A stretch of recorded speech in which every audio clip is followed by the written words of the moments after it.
Kaleshwaram project Telangana రాష్ట్ర స్థలాకృతి అంటే టెర్రెయిన్ కానీ టోపోగ్రఫీ కానీ సాగుకు నీటి సరఫరా చేయడానికి లిఫ్ట్ ఇరిగేషన్ ప్రాజెక్టులు తప్ప వేరే మార్గం లేదు. కాళేశ్వరం ప్రాజెక్ట్ గోదావరి నది నీటిని సముద్ర మట్టానికి 82 మీటర్ల ఎత్తు నుండి సముద్ర మట్టానికి 618 మీటర్ల ఎత్తుకు విజయవంతంగా ఎత్తి తెలంగాణకు జీవనాధారంగా మారింది. కాళేశ్వరం ప్రాజెక్టులో మేడిగడ్డ కేవలం ఒక బ్యారేజ్ మాత్రమే. కానీ కాళేశ్వరం ప్రాజెక్ట్ అంటే 3 బ్యారేజీలు, 1531 కిలోమీటర్ల గ్రావిటీ కాలువలు, 203 కిలోమీటర్ల టనెళ్లు, 98 కిలోమీటర్ల ప్రెషర్ మెయిన్స్, 20 లిఫ్ట్లు, 19 మెగా పంప్ హౌస్లు, 20 రిజర్వాయర్లు, 147 టీఎంసీ రిజర్వాయర్ల సామర్థ్యం, నీటిపారుదల కోసం 169 టీఎంసీలు, తాగునీటి సరఫరా కోసం 40 టీఎంసీలు, పారిశ్రామిక అవసరాల కోసం 16 టీఎంసీలు, మొత్తం సామర్థ్యం 240 టీఎంసీ. కాళేశ్వరం ప్రాజెక్ట్ తెలంగాణకు జీవనాధారంగా మారిందనడానికి కారణాలు.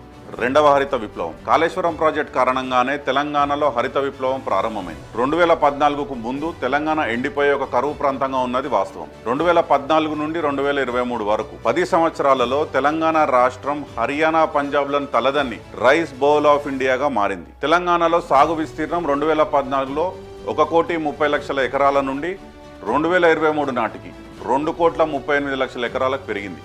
అదే సమయంలో వరి ఉత్పత్తి 67 లక్షల మెట్రిక్ టన్నుల నుండి 3.5 కోట్ల మెట్రిక్ టన్నులకు పెరిగింది. ఈ వాస్తవాలను ధృవీకరించింది Reserve Bank of India, Food Corporation of India లాంటి సంస్థలు, కేంద్ర మంత్రులు మరియు ప్రసిద్ధిగాంచిన జాతీయ వార్తాపత్రికలు. రైతు బంధు, రైతు బీమా, ఉచిత కరెంటు, కాళేశ్వరం వంటి సాగునీటి ప్రాజెక్టుల కారణంగా కేసీఆర్ ప్రభుత్వం సాధించిన అతిపెద్ద విజయం దేశవ్యాప్తంగా రైతు ఆత్మహత్యలలో అత్యధిక తగ్గుదల.